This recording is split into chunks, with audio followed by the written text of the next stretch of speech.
جو مسلمان یہ شہید کرتے ہیں اس کی داڑھیوں کو آگ لگا دیتے ہیں، تو کیا یہ جناب والا اسلام کے خیر خواہ ہیں؟ اور پھر جو ہمارا عنوان ہے ایران کا غزہ کے متعلق نظریہ، تو یہ آپ خود سن لیں گے یہ عربی میں کیا کہہ رہے ہیں.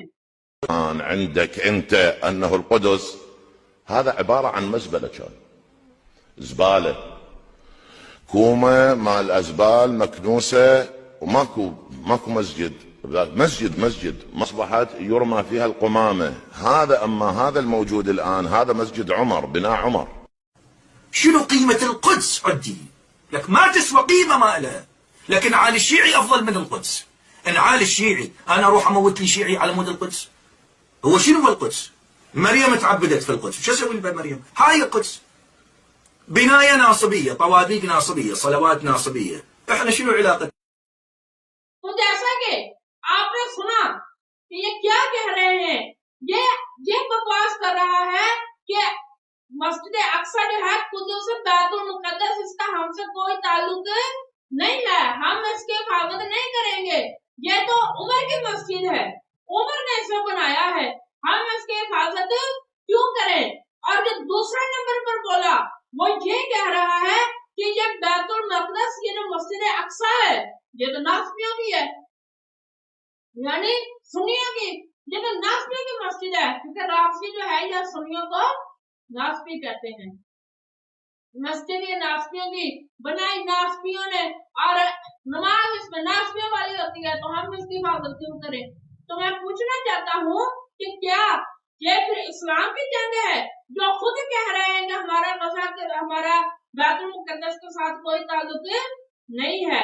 پھر ایران کے اندر اپنے بچوں کے، ابھی وہ چھوٹے ہیں، بچپنے میں ہیں، تو ان کے سینے میں ابو بکر، عمر اور حضرت عثمان رضی اللہ تعالی عنہم تینوں کی نفرت ڈالی جا رہی ہے. کہہ رہے ہیں جناب یہ حضرت ابو بکر، حضرت عمر، حضرت عثمان ہے، یہ سیدھا نام لے کر کہہ رہے ہیں قاتلین حضرت فاطمہ رضی اللہ تعالی عنہا ہے. بابا من قتل فاطمة الزهراء عليه السلام؟ اللي قتل فاطمة الزهراء عليه السلام عمر وأبو بكر وعثمان، هم اللي عصروا فاطمة الزهراء عليه السلام وقتلوها. ومن الواجب إخواني علينا أن نعلم أولادنا من قتل فاطمة الزهراء عمر وأبو بكر وعثمان، لا نقول فلان وفلان، نكذب على الله وعلى أولادنا وعلى أنفسنا وعلى آل البيت ونقول فلان وفلان، لا، يجب علينا نقول ونعلم أولادنا من قتل فاطمة الزهراء عليه السلام عمر وأبو بكر وعثمان. وهذا التاريخ ينقل، هذا تاريخنا وهذا إرثنا هكذا يقول. على كل نسأل من الله بحق محمد وآل محمد تكون فاطمة الزهراء شفيعة لنا في الدنيا وفي الآخرة. والله ليسوا إخواننا، بل هم إخوان الشيطان،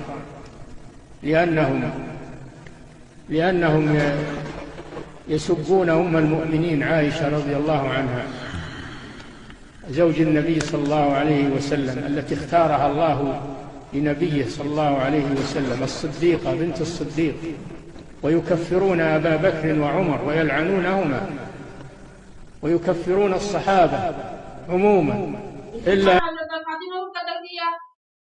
تو جو گستاخ صحابہ ہو، جو اس قدر درندہ صرف انسان ہو، کیا وہ اسلام کی جنگ لڑے گا؟ کیا وہ لوگ اسلام کی جنگ لڑیں گے جنہوں نے کربلا کے اندر بلا کر امام حسین کو شہید کروایا؟ ہاتھ دے کر بلانے والا یہ لوگ، شہید کرنے والے یہ لوگ، حضرت امام حسین رضی اللہ تعالیٰ عنہ کے قاتل شمر، وہ ان کا بڑا، حضرت مولا علی رضی اللہ تعالیٰ عنہ کا قاتل عبد الرحمن ابن ملجم، وہ ان کا بڑا. تو جو شروع سے ہی اسلام کا دشمن ہے، کئی لاکھ مسلمانوں کو شہید کیا انہوں نے، تو کیا یہ اسلام کی جنگ لڑ رہے ہیں؟ ایسا نہیں ہو سکتا کہ کوئی بندہ چار پٹاخے ان کے دیکھ کر جناب والا عقیدے کو بدلنا شروع کر دے. ہم دونوں ہاتھوں میں سلام پیش کرتے ہیں قبلہ امام جلالی کو کہ انہوں نے ہمیں اتنا مضبوط نظریہ دیا، اتنا مضبوط عقیدہ دیا کہ دو چار پٹاخوں کو دیکھ کر بھیلنے والا نہیں ہے۔ پھر آگے چلیے، ایران کو اسلام کا خیرخواہ کہا جا رہا ہے، تو آپ پتہ کر لیں کہ ایران کے اندر یہودی الیکشن لڑ سکتا ہے، سنی الیکشن نہیں لڑ سکتا، مسلمان وہاں پر الیکشن نہیں لڑ سکتا، یہودیوں کو الیکشن لڑنے کی اجازت ہے۔ تو اگر یہ مسلمانوں کا خیر خواہ ہے تو یہودیوں کو حکمران بننے کی اجازت کیوں ہے؟ اینها اینقدر پررو هستن، در افغانستان باشون همکاری شد، در عراق باشون همکاری شد، در هسته‌ای هر تحمیلی کردن پذیرفته شد.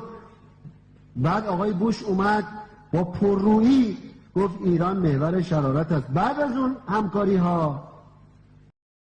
اور پھر جیسا کہ آپ لوگوں نے سنا کہ یہ بندے تو وہ ہیں کہ جو جناب والا افغانستان کے اندر، عراق کے اندر ہے، انہوں نے خود کہا ہے کہ ہم نے امریکہ کا ساتھ دیا، ہم نے ان کی ہر طرح کی مدد کی کہ وہ افغانستان کے اوپر اپنا ظلم، اپنا جبر جاری رکھیں اور عراق کے اوپر بھی اپنا ظلم جاری رکھیں۔ لیکن امریکہ کے بارے میں وہ پھر کہتے ہیں کہ جناب یہ ہے ہی بڑا مغرور ملک۔